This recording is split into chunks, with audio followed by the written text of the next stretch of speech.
continue à parler entrepreneuriat, écosystème et start-up avec Alain Châtenay. Vous êtes président de Fidarec. Et Oui. justement, cet écosystème régional, vous le connaissez très bien parce que c'est votre métier. Vous allez nous expliquer tout de suite ce que vous faites. Oui. Bonjour, oui, donc déjà je vais vous dire ce que ça veut dire Fidarec, c'est le Forum international pour le développement territorial, donc on retrouve la notion de territoire, pour les acteurs responsables et l'économie circulaire. Ensuite, cette association-là, dont je suis le président, porte la marque Recenter, qui veut dire quoi? C'est le réseau numérique des entreprises et territoires. Alors comment est-ce que ça marche concrètement? Concrètement, donc au niveau de l'association, donc on est en train de mettre en ligne une plateforme de mise en relation où les gens pourront poser des questions et au niveau de leur territoire ou de leur ville, ils pourront obtenir des réponses directement, soit par des experts qui sont qualifiés ou soit aussi par des entreprises qui sont proches de leurs problématiques.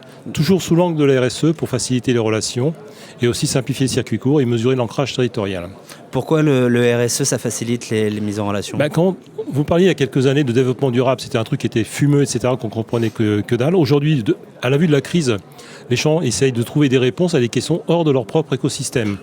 Et le fait d'introduire, je dirais, la RSE, ça permet à tout à chacun de se dire, regardez, je me mets en relation, la preuve, on va tous sur Facebook, LinkedIn ou Viadeo, et d'un autre côté, chacun a son système, et en fait, on essaye de mesurer son développement personnel ou de son activité. Et une étude a été faite qui prouve que dès l'instant qu'on parle de RSE, on augmente son activité de 13%. Ah oui, directement. Oui. Et donc, ça, c'est ce qui leur manque aujourd'hui aux startups.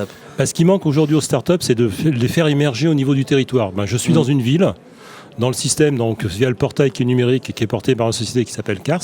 Oui. On peut identifier, rentrer son département et se mettre en relation directement avec des interlocuteurs, que ce soit une collectivité locale ou une entreprise, mais aussi gratuitement de pouvoir évaluer sa RSE en 20 questions et de mesurer ses enjeux territoriaux.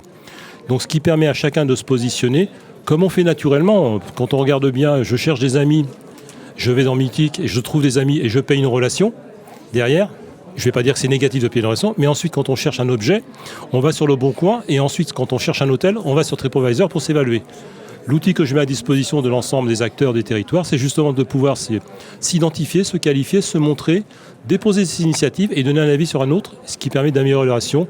Et j'espère dans ce sens-là simplifier les relations pour aller vers une confiance durable. Vous avez déjà une visibilité sur ces entreprises qui sont passées par Recenter? J'ai donc testé le pilote au niveau donc, du portail. Ça a permis une petite PME qui avait une quinzaine de sociétés et 100 sites sur l'intérim en France, je dirais de répondre à un appel d'offres et de doubler son activité en moins d'1 an. Écoutez, très bien. Pour toutes les startups et entrepreneurs qui nous écoutent, qui nous regardent, s'ils veulent mieux s'insérer encore dans l'écosystème entrepreneur startup de la région, je vous invite à aller voir ce que fait Recenter. Merci à vous, Alain Châtenay, et nous, on continue à parler entrepreneuriat startup à Marseille pour le Salon des entrepreneurs. Merci à Région PACA.